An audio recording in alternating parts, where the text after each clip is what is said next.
I will be teaching a remote class, Core Texts in Philosophy, this spring starting mid-January, and I'd love you to join me. For details, please see partiallyexaminedlife.com/class.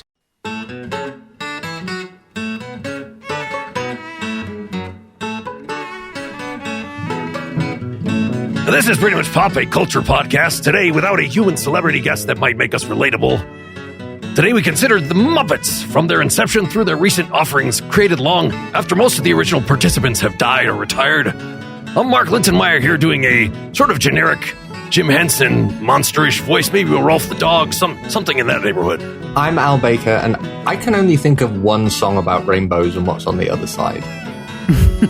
I'm Sarahlyn Bruck, and I still don't know why Grover never got his own movie. My name is Lawrence Ware, and I legitimately think that Muppets Take Manhattan is a very, very great film. All right. This was a request for the holiday season from Mr. Al Baker. Why don't you start us off on why this holds a special place in your heart? Give your backstory. My Christmas tradition is largely based around watching movies and TV show Christmas specials, and I watch the same ones every year.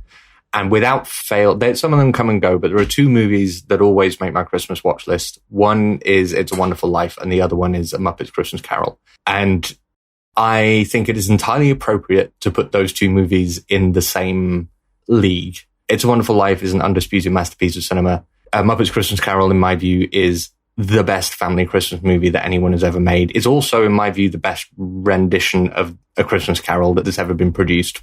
And so talking about the Muppets at Christmas seemed like an excellent opportunity for us to all agree that the Muppets Christmas Carol is the best Christmas movie that's ever been made. But further to that, I think the Muppets are a fascinating cultural phenomenon that are not discussed enough.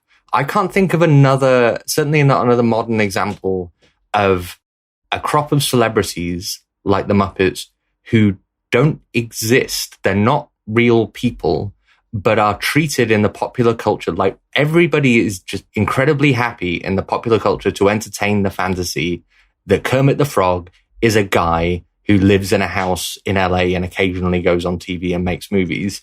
Nobody ever talks about any of the Muppets as if they are anything other than real kind of C-list celebrities. And that is fascinating to me. The whole Muppet shtick is fascinating to me. I think they're a real treasure of particularly American pop culture, and something that, frankly, you should all be a lot more proud of than I think you are. And I just wanted to talk about the Muppets, and I think the Muppet Christmas Carol is possibly the best way into talking about the Muppets. Wow. All right. Interesting. I think Sarah and I are more in the generation that was, actually watching the Muppet Show as it came out. I saw the Muppet movie in the theaters. It was like bigger than Star Wars for me.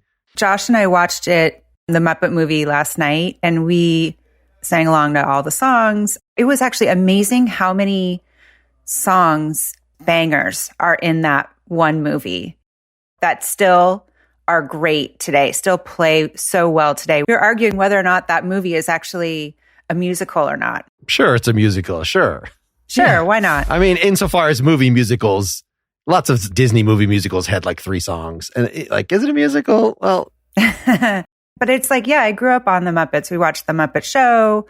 Al, you sent over suggested the one episode with Liza Minnelli. Liza Minnelli, thank you. But of course, as soon as I clicked on it, I was like, oh, I'm watching the Madeline Kahn episode. Oh, I'm watching, the Steve Martin episode.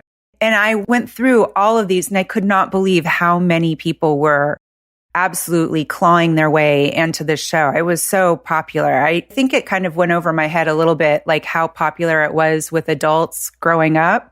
But it is just as enjoyable for me to watch it now as, a 52-year-old as it was as a, 6-year-old. Wow. Lawrence, what's your backstory here? Okay, I need to address a few things. First of all, It's a Wonderful Life is a very good movie. I don't know that it's great. I don't love that movie. It feels a little bit overlong. I think it's overhyped. So get out of here with that. 2, Muppet Christmas Carol, solid Christmas Carol. Nowhere near the best Christmas Carol adaptation ever made. I would put Scrooged from 1988 starring Bill Murray above that. And I would put A Christmas Carol from 1938 directed by Edward L. Marin, I think his name was, above that. So get out of here with all these overarching proclamations that are absolutely wrong. Come on, dog. I'm a film critic. Don't make me do this. Don't make me have this fight with you. Now, I love the Muppets a great deal. I love the Muppets. I love Sesame Street. I love that whole oeuvre of puppets simultaneously living side by side in this alternate universe where it's perfectly normal to walk down the street and see a puppet living in the trash and no one says anything and no one calls the police and no one calls the CIA and like, what is going on? How are there animated things living? I love that universe. I love the good feelings and all that kind of stuff. Were you Fraggle generation or were you Muppet Babies generation or what was your childhood? I was Fraggle generation. Oh, yeah. I did not like Fraggle Rock, though, but I was of that generation. To be honest, the only things that really worked for me was the Muppets and Sesame Street. That's about it.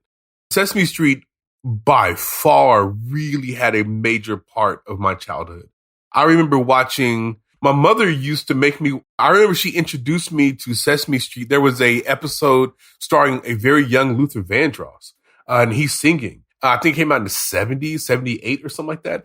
And so that's how she introduced me to it. And so I really enjoyed that. But then I began to kind of expand out and kind of look at the Muppets.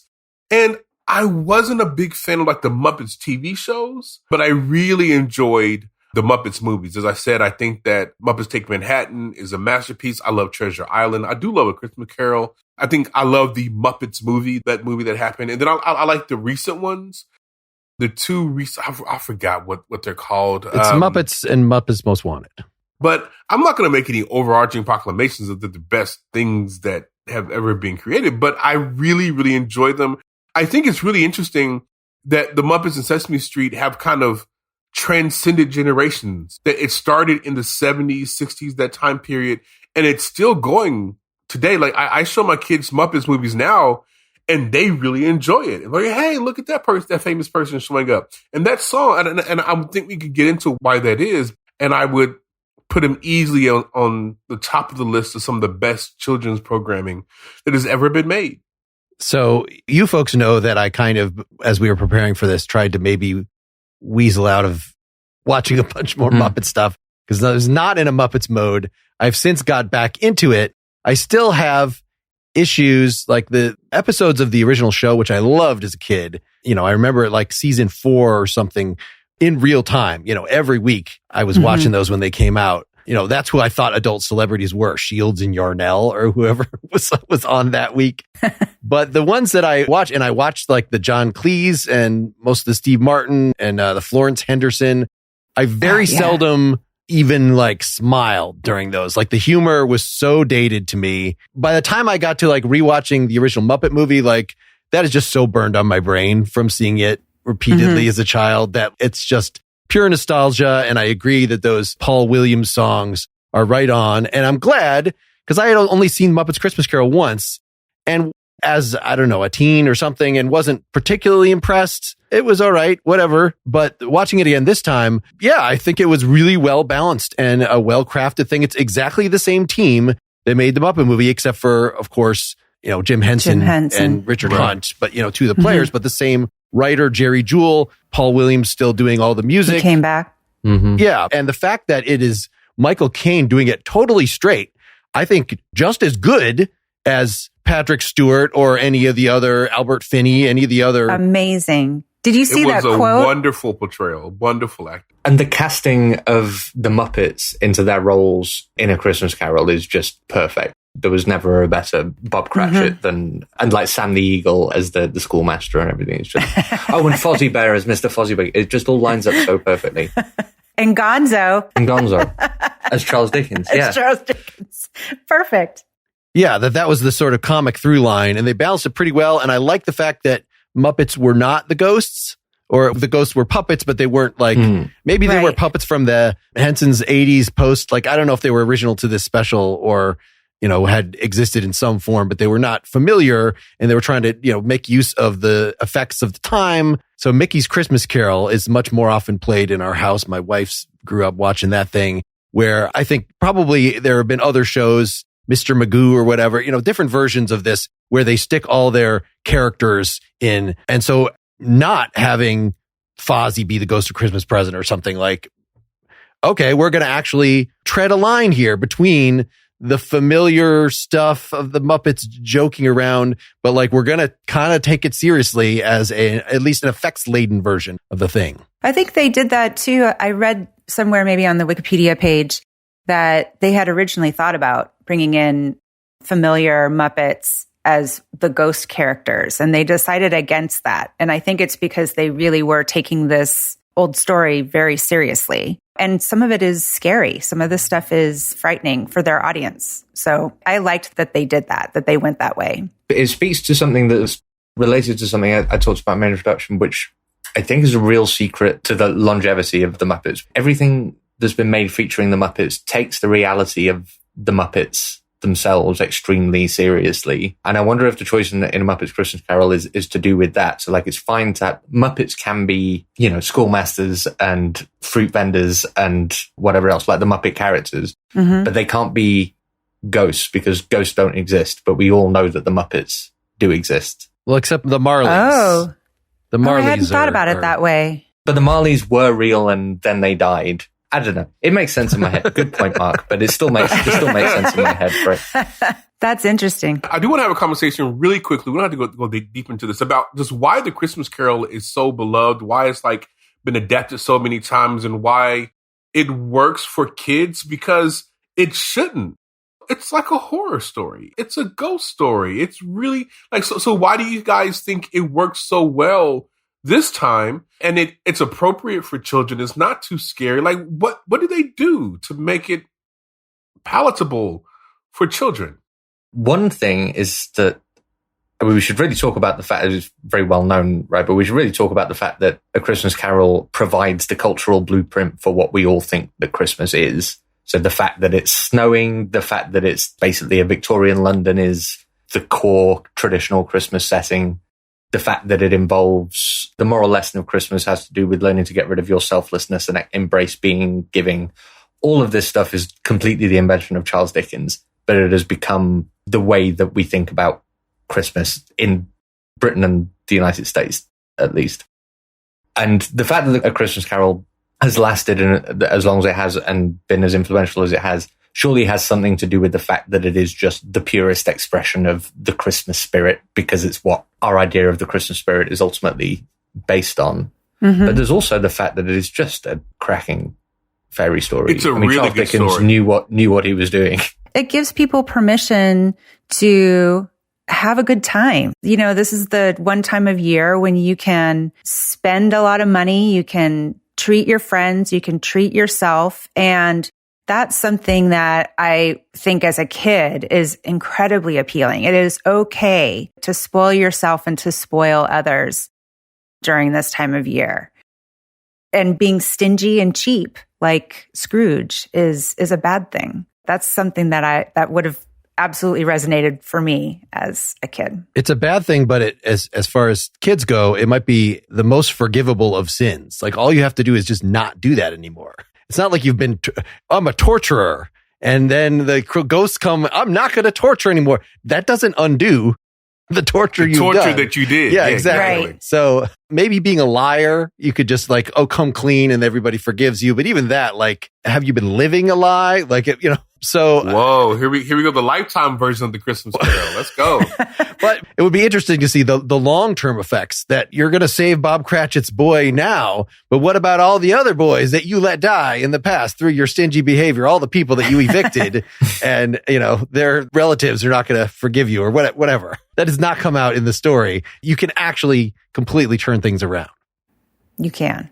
Yeah. Except you might have a lot of credit card debt come January. So Mark's out here shitting on the Christmas Carol and saying that it's morally complex. And I don't know. I'm going to push back, man. I like being stingy. I like my money. I don't want to, like, when my kids come to me and it's like, yo, give me a PS5. Like, save up your fucking money and buy your own PS5. Like, why am I buying this for you? Like, I'll buy you a game.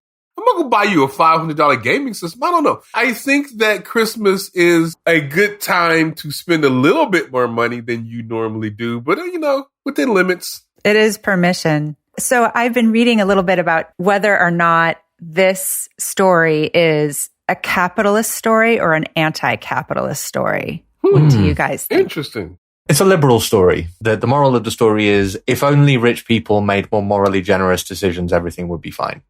Oh, yeah. I think that Al's hit it. To frame it as capitalist versus anti-capitalist, like, it doesn't say that the people marched on Scrooge and like upturned the social system. That's not what the story says. The story just says, yo, you can keep your money, just like be a little bit more generous. I think Al's got it right. I think he's got it right there he hit the nail on the head there. So the version where he is visited by the ghosts and joins a commune and gives away all of his wealth and says to that's not the version. That's not the version we got. All the rats, you now own the store. Please, but here's some bylaws you have to obey to make sure you do not become corrupt in the way that I did. But I do think, so getting back to the Muppets, I do think that the Muppets' ability to tell a variety of stories, like there are wide-ranging kind of stories that they're telling, but do it within like the Muppet world and with the Muppet humor, I think that's absolutely brilliant. I do not think that they get enough credit. I think Al is right. They don't get enough credit for how clever they are and how ingenious they are to create this world, to populate it with memorable characters. Fun is happening, songs are happening, but they tell really good stories. There are a few Muppet movies that are, hit or miss, but overarching, they're hitting more often than they're missing. Like those are really, really good, solid, written, told movies. Like the direction is good. Cinematography, it's whatever. But the writing is good. The acting is oftentimes a little over the top and cheesy, but good. The voice acting is amazing. Mm-hmm. Yes, I feel like there's more emoting from these puppets than in some live actors in movies that I've seen recently is amazing. I think that the artistry is just amazing. These puppeteers are incredible artists. Did you read that Michael Caine quote where he said, "I'm going to play this movie like I'm working with the Royal Shakespeare Company. I will never wink. I will never do anything Muppety. I'm going to play Scrooge as if it is utterly dramatic role and there are no puppets around me." And And that's the reason why it works. That is exactly the reason why it works. Yeah. And Tim Curry paid attention clearly because he did exactly the same thing in Muppet Treasure Island, which is equally brilliant for the same reasons. When they were creating the Muppets, were they thinking about like archetypes? Because these characters are so indelible. Like there are certain people that I know who are like Miss Piggy. There are certain people who I know who are like Kermit. Like there's like a through line between human personality and like what the Muppets represent. And I think that's absolutely brilliant. And that's part of the reason why it works so well. Because you see us as human beings reflected back in these puppets. And yeah, they're funny and yeah, they're over the top, but there's something there. Like when I think about Kermit, I see a lot of myself in Kermit. And it's not because he's a star character, but like I'm really very much like that dude. And so I wonder what's going on with like where they came up with the ideas for these characters and then why they last so long and why they kind of represent certain characteristics. I think it was something discovered largely as it went along because they're mostly created as utterly two-dimensional. And I think the Sesame Street characters even more so. It's like, how rich is Cookie Monster going to be in terms of character? But even these others, like, Fozzie Bear, sort of a one shtick, the Statler and Waldorf. What's been interesting about, I only got through about half of this recent Mayhem show that came out like this year. But the fact that you're actually taking these minor characters and spending significant time with them to like have to develop personality characteristics, I found that intriguing, I guess, at least. You made it through more of that show than I did. How successful were they? I mean, it's not something that I'm flocking back to. I actually enjoyed the, I think, famously horribly received 2015 Office-like sitcom. I actually enjoyed that quite a bit more. I think I got through maybe half of that, and I probably will watch that in my spare time. I'm not sure about the Mayhem thing. There was just too many, the non-Muppet characters. I guess this is another issue of, sorry, not to distract from Lawrence's question in the first place, but like if, this was supposed to be a study, this sort of came up in I did a Peanuts episode last year, the year before. It's sort of the same, like, are you more of a Peppermint Patty or are you a Charlie Brown? Or, are these characters that are literally two-dimensional created to be archetypes? And with the Muppets, it complicates things because it was sort of determined from the beginning that like you have to have real people in there for this to be relatable. Human beings. You have to have guest stars. And if this was all about seeing yourself as Kermit and whatever, then that would not be necessary. That's the starting point, is the archetype, right? But in the performances, you get so much out of Fozzie Bear or Miss Piggy. I mean, and Miss Piggy is someone who is not supposed to be particularly relatable, but you know what? I root for her. I root for her every single time. It feels like the Muppets themselves, or a lot of the key Muppet cast, are just lightning in a bottle because they are archetypes. They're broadly drawn. I think the Muppets work best when they stay broadly drawn because it lets them lean into their self-aware, cheesy humor shtick, which is rarely funny, but always charming, which I think is usually the feeling that I come away with, especially with the Muppet Show. It's like, yeah, like you said, Mark, the Steve Martin episode, particularly, I watched and was achingly aware of how little I was actually laughing at what was going on there. The screen was I felt quite awkward about it.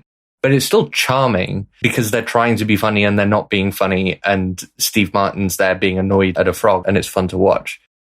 Yeah, I think that the Muppets kind of deliver on that vibe more cleanly when they stay caricatures, essentially. But what they do real well, and I think part of what's good about having real people interact with the Muppets, is that seems to humanize them, gives them a route to humanize these broad characteristics in a way which wouldn't be possible if they were only acting and interacting with one another.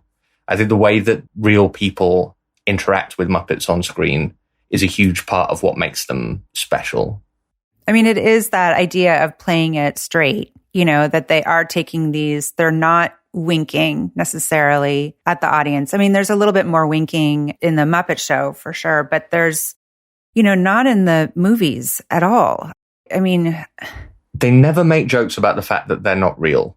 That's one really interesting thing. No one ever makes there's a hand up my arse joke, or or like who's holding up your strings. And they make jokes about every other aspect of the production. I was watching, there was an episode of the Muppet Show where Kermit's closing line was, "Thank you, you've been a lovely laughter track," which is a great joke because there's no real audience in the thing. But they make jokes about the artifice of everything apart from the reality of the Muppets themselves. Did you see the one where Kermit is tap dancing and you don't see his legs tap dance at all? You just see from here up, and he does the, you know, back and forth, and just, it is hilarious. But that is about as close as you get to this is a puppet, you know, but they don't say any of that at all. It was, that was a pretty brilliant bit. Have any of you seen one of my favorite instances of the reality of the Muppets? Have any of you seen the video that John Oliver did with Cookie Monster, where they're like co-anchoring a news show? And it's just the most wonderful thing because John Oliver is clearly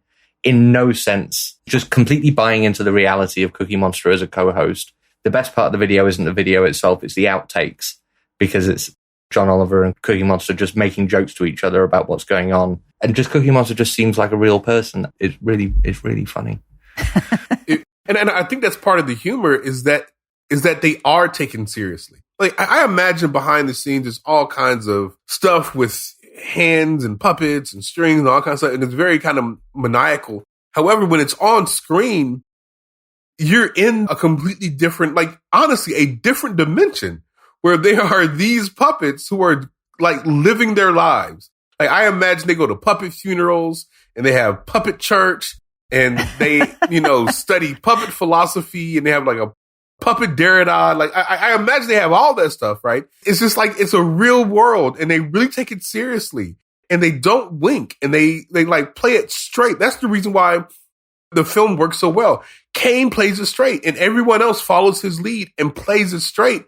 And because of that, it's really good. If they were to wink a moment, I'd be drawn out of the film. I would not take it seriously anymore. But because they're so in the film and it is like in this universe and you take it seriously, it works every single time. And I don't know where they came up with to do it that way. I thought that I was going to watch this movie and like be a serious film critic and look at, oh, this can't be real. Man, I threw that shit out the window 5 minutes in and I was on for the ride and I loved it because it just works. that was sort of the magic of Sesame Street. It was something that, and I don't know if this was the first time, but it was really early on where you had something that was programming for children that parents could tolerate, that parents could sit down and watch with them. And I found that it's in those performances. It is some sort of magic. I don't know what it is, but it is in those performances that as a kid, you are absolutely relating to Kermit the Frog and Fozzie Bear and all of them. And as an adult, I'm absolutely with them too. I care about what happens to these characters. And that's an amazing feat. That is an amazing feat. That is really, really rare. I took the opportunity in prepping for this to look on YouTube a lot at like the old footage of how, like, because, the Muppet Show in the 70s was like his fifth attempt at something, that he did this local show in Washington, D.C., and then a lot of talk show appearances, and some of them. So they're sort of two sources. One is just like the Edgar Bergen, Charlie McCarthy model. I'm going to be, have my ventriloquist dummy, a person talking to a puppet. And it was even better that Jim Henson would go on talk shows and be himself, but also have Kermit on. And so Kermit is talking to the host. And whether it's with a small child, those are some of the best YouTube videos of just like Kermit or Cookie Monster talking to a small child. Like those are like, that is the whole point of the exercise. But the other thing of these old talk shows appearances were a lot of them didn't even have lines. He did this thing with his wife, Jim Henson. And I don't know that his wife ever talked. Like they would use a pre-recorded thing where Jim did all the voices himself. And so a lot of them are just like watching a funny puppet move around in a funny way and squiggle its face in a funny way. And so Kermit, as introduced, is often like just singing along to some pop song of the day. Like it's really like YouTube stuff done back, this very short form stuff. And so I think it's very much like why he is on the map, got on the map. He was not the writer. He was not Jerry Jewell that wrote these screenplays. He was not the head writer on his own show. It was just like cool looking puppets that are very expressive and you can squish your hand around and make them have different, and that are just charming in themselves. And like, so what can you do with that? And then the evolution of like these distinct characters that could live on beyond that initial puppeteer. That's like sort of something they found, I feel like, as they were going. It feels like Jim Henson has a rare quality about him that probably provided a lot of creative direction for the Muppets, as well as having the initial character designs for the Muppets themselves. He reminds me a lot of Mr. Rogers, and it's not surprising because they're both children's TV luminaries.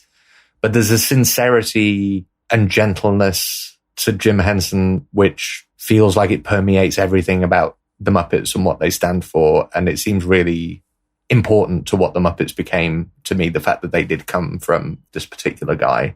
And probably inspired, I don't know a lot about Jim Henson's personal, political history, but it's really remarkable. It's really easy to forget how radical Sesame Street is as an idea for a children's TV show, because the whole thing is about finding support in your local community. You don't get help. If you're in trouble, you don't get help from police or other kind of state authority figures. You go to the person who you know around the block, who you know because they're your neighbor, and your community is where you go to find help. Even to the point of having a character like Oscar the Grouch, who is clearly coded local homeless person and is introduced as just another figure around the town, someone who is a person as much as everybody else is. And there's loads of elements of Sesame Street which are really radical, considering that it came, when did it first aired? The mid-60s? So that, together with the gentleness and the sincerity and kindness which permeates through everything the Muppets do, I feel like it's fair to trace that back to Jim Henson as a singular visionary behind it. But you did more homework on that than me, Mark. Does that seem fair, or was it more this just broader team of very talented people that he got behind him? I mean, it wasn't his idea. The original idea, the Children's Television Workshop people, let's do commercials, basically. Use the technology of commercials to sell reading and writing to kids. And they got Jim Henson because he had established himself as you have these charming critters. They can absolutely do the job. And testing it, they were we have to have more puppets. We've watched the kids watching the show. And when it cuts to an animated section, something that does not have the puppets, their attention wanders. More puppets all the time. And Henson was I'm not, he wanted to make an adult show. And so this actually became sort of an albatross, that it took several pilots before the Muppet Show as all ages, an adult product, was approved, including that disastrous Saturday Night Live thing. I don't know if you've ever seen any of the Saturday Night Live season 1 featured a Muppet segment.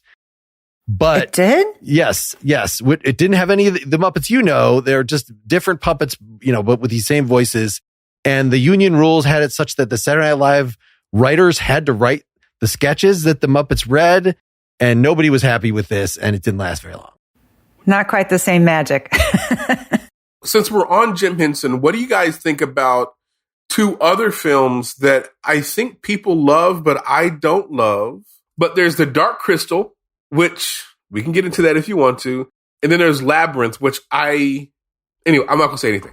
Like, what do you guys think about those films? It's like Muppet adjacent because there are puppets. It seems like it's like in the same world, although this is like a little bit more of a magical, like it's a magical dimension. I loved Dark Crystal when it came out, but I was the age for that. I mean, I liked Krull when it came out. All right. So that's the age. The people that liked. No, stop, sir. Krull is a great movie. Do not shit on Krull. I feel it happening. Don't do it. That's a great movie. It is not comparable to The Dark Crystal. I'm sorry. Krull is great. That little thing that he had, whatever that was, I made one and I threw it around the house. No, Krull is a great movie. I like both those movies, Labyrinth more than Dark Crystal, but I think just more because we had Labyrinth on video when I was a kid and we didn't have the Dark Crystal on video. It wasn't scary to you? It was a little scary, but in a good way. Yeah, it had a lot of the same flaws. Lots of the Muppet movies have flaws. Labyrinth, I think, is flawed in the way that late 80s, early 90s family fantasy movies tended to be flawed, which is that the plot's maybe a little bit confusing, is maybe not really clear what the stakes are or who's doing what. It is very labyrinthian, that story. It really is. Like, there's a lot of very special stuff with David Bowie singing to puppets, and you wouldn't trade that for the world. How about we just get a video and not a movie? Like just a video with David Bowie, because that's like something David Bowie would have done. Like just a video with David Bowie singing to the Muppets, because that is by far the best part of that movie is him singing. But everything else, man, I can leave that. The Dark Crystal is lesser to me because it doesn't have David Bowie sing. Those 2 movies didn't really resonate for me.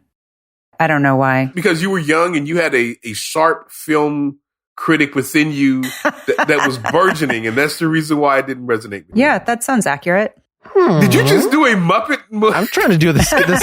That's what sticks with me is the Skeksis, the evil Skeksis. Yeah. Their voices. Oh, and their okay, that's things. right. That's right. Like I reference that on a regular basis. and nobody knows what you're talking about except older people. The kids are like, "What the hell is he up to?" You got it. I'm sadly older. I don't know how that happened. What did you guys think of the new Muppet movie? Well, the 2015 one. There's been one. The Jason Segel one? I really enjoyed it. I loved it. Yeah, me too. Yeah, I like that one too.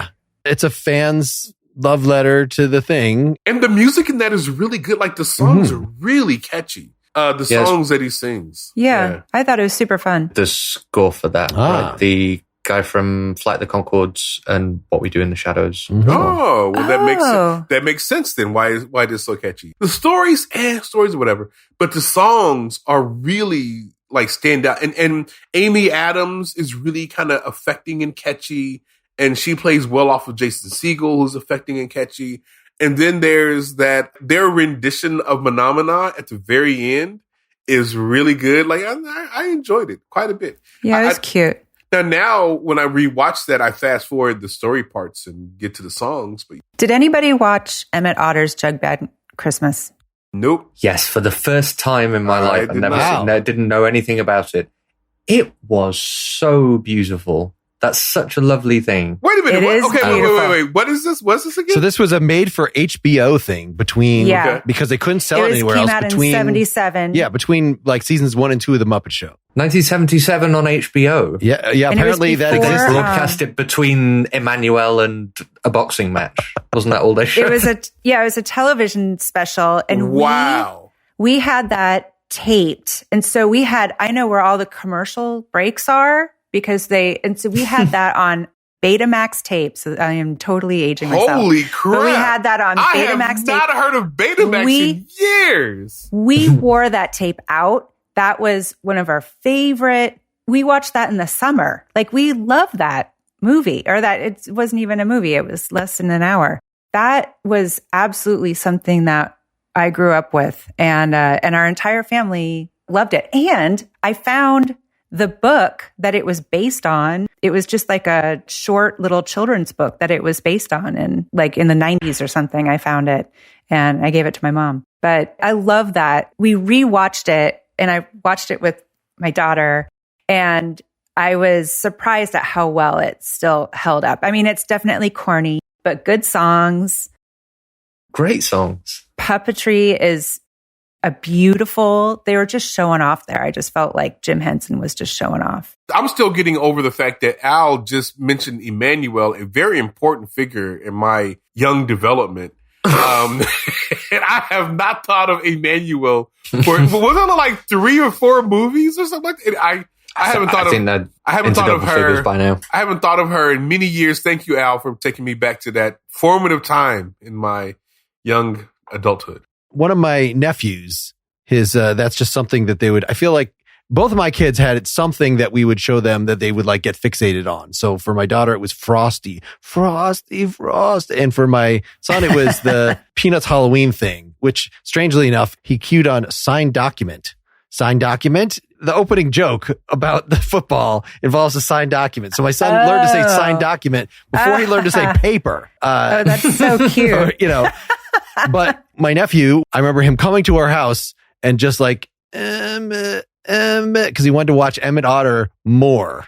So this is something that has the capacity to resonate with children, even in the recent past. The music was incredible. It was interesting to hear Sarahlyn gush about the puppetry in that, because the puppets to me looked cheap.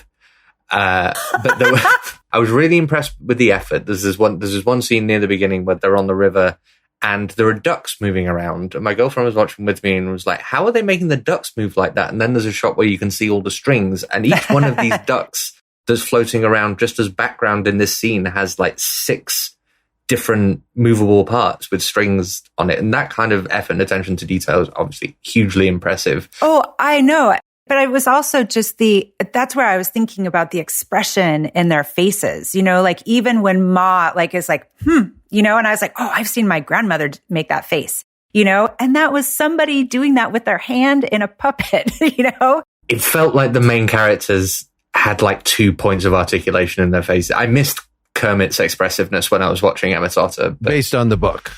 Yeah, that's how they looked in the books. So they weren't okay. And apparently, I think when Disney bought, I don't know what it was, when Disney bought the Muppets and they were re-showing Emmett Otter, they had to take the Kermit portion out. So he introduces the story, and then he's at the end. He rides his bike. He does that show-offy riding his bike thing, and he falls off at the beginning, and then he gets mugged by the River Nightmare band. Which is that's a great way to begin that story. This is what I thought rock and roll was. That rock and roll was people who are not positive additions to society.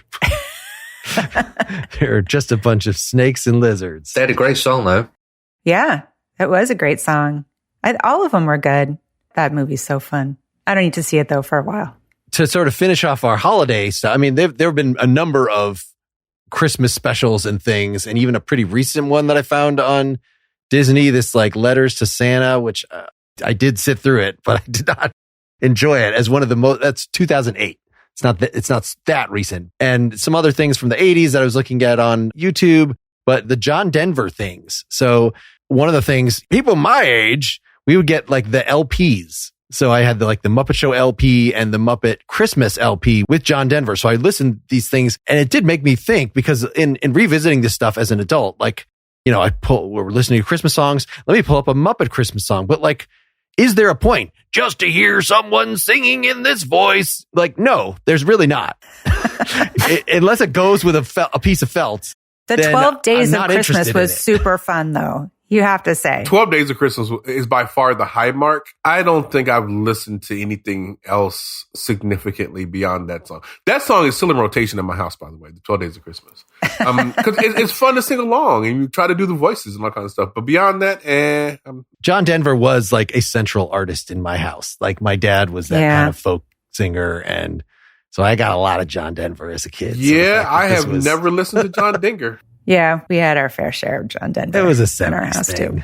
Nah. He had I was into Temptations. Those long locks, that perfect 70s hair. He had one big song in the 80s, this Don't Close Your Eyes Tonight, which is like an overtly sex John Denver thing. And that just disgusted me because John Denver is not about sex. He's about he's children's entertainment and grandma's feather bed. I bet John Denver got down back in the day, though. Oh, yeah. I bet he got down. Definitely So did. much cocaine that he like lost the middle of his nose. At least that's one of the urban legends. He died because he made like a plane out of balsa wood himself and he flew it. I'm sure it was not out of balsa wood, but again, this is what the urban legends do to it. But like, I want to go to space. I want to fly. And so he built a plane himself and crashed in it. And that was the end of John Denver. So yeah, I think he crashed it a few times though before he did himself in. not like you weren't warned. Wait a minute, Okay. he crashed multiple times and kept flying that damn plane? Oh my gosh. Well, because they had to take away his pilot license, I think, for a while because he drank too much. Oh, but they gave it back to him. So he was doing cocaine. I don't know that he they was did, drinking, actually. If you and build it flying yourself, planes. you don't But need a he license. can't make songs about sex, though. Wait, but I want to know. Mark, you asked in the notes, like, if you were a Muppet, which Muppet would you be? Excellent closing. Yeah, question. we've heard from Lawrence that you were the Kermit. I want to. I am definitely Kermit. No one gets to be Kermit. No one gets to be Kermit. Okay, God Kermit's damn off the it. table. Okay, I'm coming back. Give me Kermit's a second. off the Keep table. going. Y'all go first. Kermit is basically the Charlie Brown of the ensemble. That- You guys are looking at me and saying you can't be this. I- You are not allowed. How dare you? Keep this go. I'll give you another answer. Okay, I'll go first. I thought about this a little bit. I've always considered myself a little bit of a Janice, just a smidge, because I'm a California girl. But I think I'm kind of a mix between Janice and Scooter. I think I'm a combination. You really nailed that. Thank you, Al. That's incredibly accurate. Wow. All right, follow that up, boys. Go ahead, Al. Yeah, I always felt a close affinity with Dr. Bunsen. I think I relate very deeply with his level of anxiety. I often feel like people I'm with, either socially or professionally, impact upon me the way Beaker does on Bunsen. So I feel very close affinity to Dr. Bunsen. All right. I would like to say something more fun. Like I want to be a Grover. I want to be a great Gonzo, but I'm a Dr. Bunsen and I have to live with that. If not Sam the Eagle. No one wants to be Sam the Eagle. No one wants to be Sam the Eagle. Well, yeah, but no one wants to be, what's his name? Link Hogthrob. Oh, it would have been better to say I'm both Statler and Waldorf. Oh, that would be a good one. Actually, that That would have sounds been a more funny like thing to say. Lawrence. All right, who's next? What sounds more like? What did you say? You said what sounds like more like me? I think I'm offended. What'd you say? No. I was going to say Statler and Waldorf. I mean, if I'm going to be honest, I think Sarah might have just hit the nail on the head, honestly. I mean, that might be me because I try to be fun loving and I try to be uplifting and I want artists to create great things. But deep down inside in places that I don't like to talk about it at Christmas parties, I'm really those two people. And You're going to keep going to the show, even though you're going to shit on it every single time. I'm not going to shit on it, but I'm definitely going to be like, that could have been better. Barbie overrated. Like, that's not the best Christmas Carol. Is Scrooged. I have that in me, and I don't want to be that guy, but I am that guy. You know what, Sarah? Damn it. I think you should think of a Statler and Waldorf-esque joke for everything that we review on the show. The movie is overrated, or God damn it, I hated their hair. How'd you like that Barbie movie? Left in the box. Something like that. I mean, that's, Oh, that's terrible. Oh my gosh, we need to wrap That this is up. terrible. What about you, Mark? Mark, who you're are the you? last one. You're the last one. Who's your doppelganger? Let me make a point, though, that raised by that my comment earlier about the humor, when you're with friends, jokes can be bad. And so that's okay. And I think that is the premise of we're going to do a vaudeville thing. It's already out of date in the 70s. It's decades out of date. We're going to do these jokes. We're going to have freaking George Burns and Milton Berle, these people that are like these ancient, these fossils, even at the time on the show, because it's okay. You don't have to be cutting edge with the humor. It's just, it's all in good fun. We're here together. And that's how I feel about the podcast. You know, humor is always optional. I don't want to it'd be too much pressure to be a comedy podcast and like have to be funny every time. I'm sorry. Well, that's good news for us. I think we're pretty good at being funny without feeling the necessity of being funny. I laugh more with you guys than I do with almost anyone else. If I have to pick a Muppet, obviously these are, as we were saying, they're mostly two-dimensional. They represent getting past the gender dynamic stuff. I think the narcissism and lack of the hamishness of the pig might be where some of me lies. I don't see that at all. Oh, really? I saw you more as a Ralph the dog. I can see a Ralph or something. I don't see you as a pig. Well, that's because you only know me as this kind of older gentleman who's reflecting back on the world. Did Randy Macho Man just jump on? Oh, you're right. That is getting a little too... Bit Randy Savage. Rolf will kick your ass. No, I mean, it's not that different. Well, thanks everybody for coming on the show. I've really appreciated everybody coming here. Thanks very much. Merry Christmas! Merry Christmas! See, all voices go into... That's better. That's a better voice. That's a better voice. Merry Christmas, yeah! Get more Pretty Much Pop at prettymuchpop.com. Get bonus content for every episode at patreon.com/prettymuchpop. Pretty Much Pop is part of the Partially Examined Life podcast network, and it's also presented by openculture.com.